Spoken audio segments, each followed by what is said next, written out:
we start our next batch of projects with project 51, and that is the reflection detector.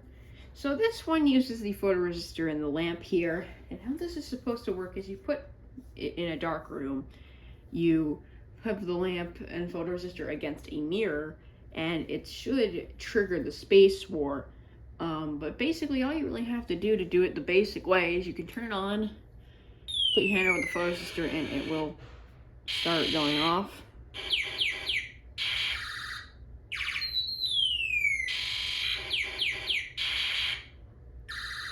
The lamp is there as well, that is on for the reflection thing. So this is basically someone you can use with like a mirror or something. So pretty interesting project. Project 52 is the quieter reflection detector. This one is the same thing, but it uses the whistle chip, a music IC, and the LED. So this one is also different because the whistle chip can actually make noise, if you didn't know. Not because there's a speaker in it. But as you can see, whistle chip, you can't tap it here. You can use the photoresistor. You can hear it a little bit, but it does work. However, it's again used as a mirror in a dark room. Using the lamp light, you can make yourself a reflection detector. So that's, again, really interesting. Project 53 is the flashing laser light with sound. This one actually uses the press switch, not the slide switch. So this one is going to, when I hold it down, it's going to do the laser gun, and the LED is going to flash. You can also do short bursts, or hold down.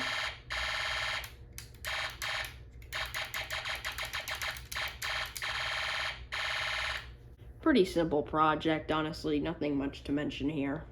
Project 54 is the Space War Flicker. This one uses the combination of the alarm and the Space War to make the Space War change the sounds really quickly. Now, I'm pretty sure we've seen this before, actually. The alarm's going to trigger, and it's going to make the Space War switch to the sounds very fast.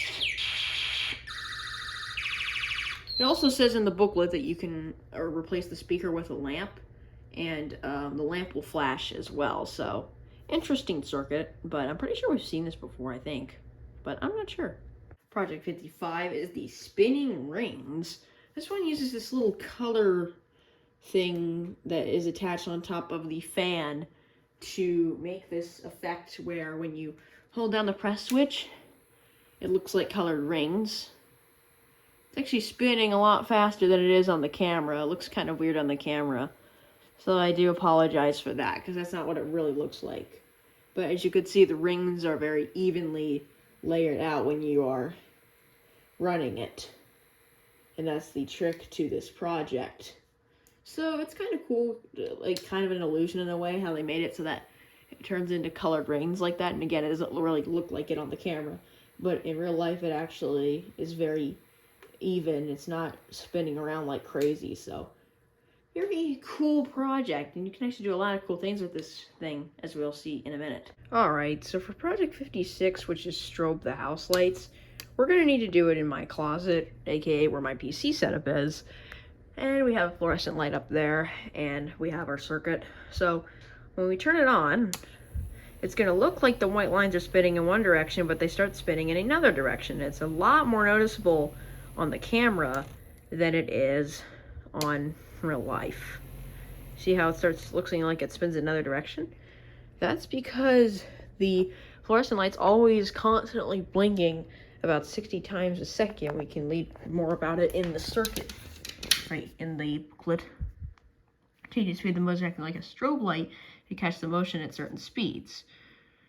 So that's how this works. It's a different kind of thing, but it's very interesting, and as you can see, this thing's very tricky to use. But yeah, it's a cool experiment. I do like it a lot. Project 57 is the race game. This one is pretty interesting as it uses some different stuff. So First, you have this sheet of paper right here, which you're going to put under the board. And as you can see, the right points on the board. We have the same circuit as before with this circle thing that spins around. And we have this thing, and that's why the speaker's here. This thing you can attach to the speaker and make this little pointer thing and put it so that it's on the color thing right here. And whenever you play the game, you are going to take some 1-snap wires. Now, you will take 3 1-snap wires, and if there's a 4th player, you have to use a 2-snap wire, as if you do have the Snap Circuits Junior set, which only has 3 1-snap wires, then you have to use a 2-snap wire for the 4th player. If you have anything higher than that, you can use another 1-snap wire. But let's say there were 2 players in the game. So they're going to all start here on the bottom, on row G. How it would work is each player gets a turn to hold down the press switch, and whatever color that little arrow thing here lands on is when the color matches their line here, they will go up 1. So like if it was pink, player 1 would go up 1. And same thing here, this player might go up 1 as well. And it's the same thing.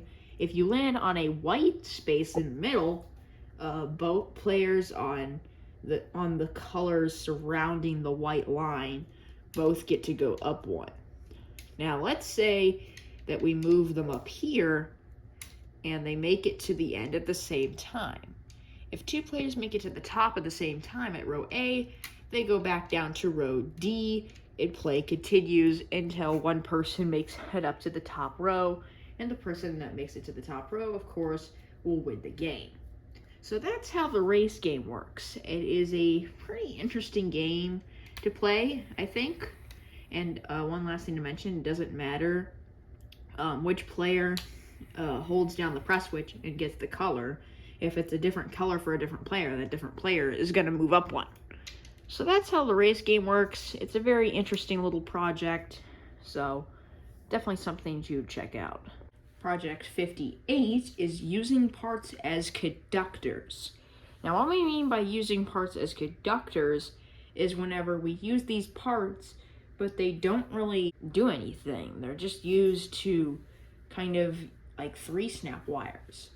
And here's an example of this. So we're going to turn it on. As you can see, the alarm and the music are going to go together. It's glitching a little bit. Better be careful there. You can also tap the whistle chip, cover the photoresistor. It'll turn into a laser gun. I do kind of want to be careful. And the press switch. I'll wait for this to end. It's being really weird. So the press switch, you hold it down and the LED turns on. But as you can see, the motor and the lamp are not running at all. And that's because there is actually current flowing through them. However, there is not enough for them to light. So that's the example of using parts as conductors. So now with that done, let's move on to our next project. Project 59 is the spin draw. I made mine look a little bit different than the one you're going to see on the board. I'm going to be using a colored pencil for this project. We're going to turn it on, and it's going to start spinning. We're going to try and see if we can draw on it. You have to do it very gentle. You're going to see just a little bit that there's a ring there. Now, this is a lot easier if you have a actual pencil that's not colored, but I couldn't find a pencil at the moment. But once you get closer into the middle, you'll see that they become a lot more visible. Now, if I turn off it, you're going to see where we actually hit the points. Because as you can see, it looks a lot different here. But when I turn it back on, the lines turn back into like before, because they formed to look like that. As you can see, we can put more lines on as well. But again, I'm using a colored pencil, which is probably not very recommended. So I wouldn't recommend personally doing it like this. But I don't really have any pencils at the moment, but it's a cool experiment. I do like using this thing to make it appear like you made it. Why does it look like a nuclear sign? That's kind of creepy. Well, anyway, on to our next project. Project 60 is the Space War flicker motor. This one is going to use the Space War to drive the motor, and the alarm is going to make the Space War switch the sounds really quickly. And we're going to actually hear, you might hear the audio from the motor, possibly. It switches speeds, as you can see.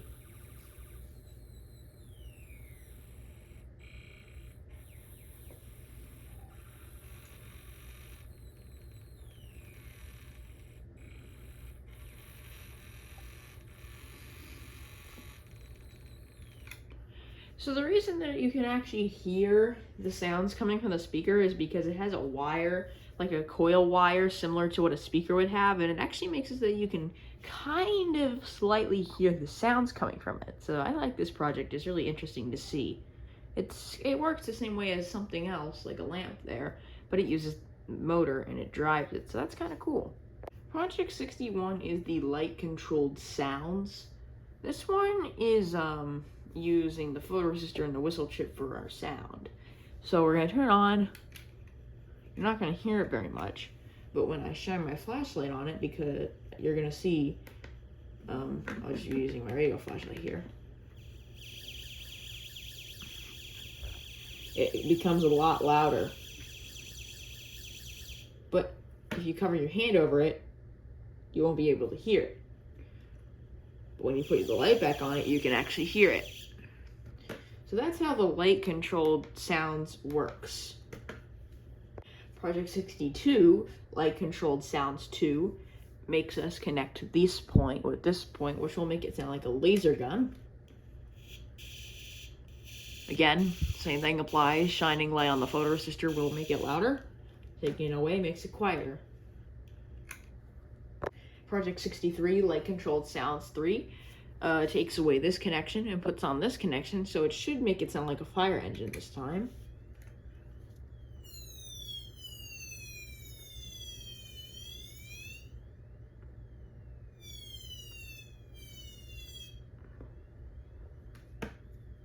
So again, same thing applies here. Project 64, light-controlled sounds 4. This one has this connection right here, so it should sound like an ambulance now.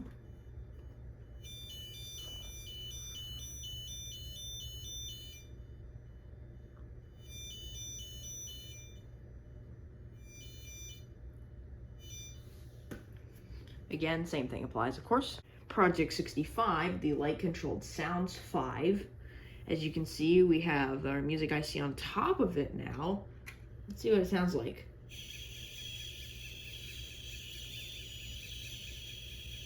You're going to hear the combination of the sounds. When the music runs out, it just goes back to the alarm. So, nothing too much to see here, and that is the end of this video.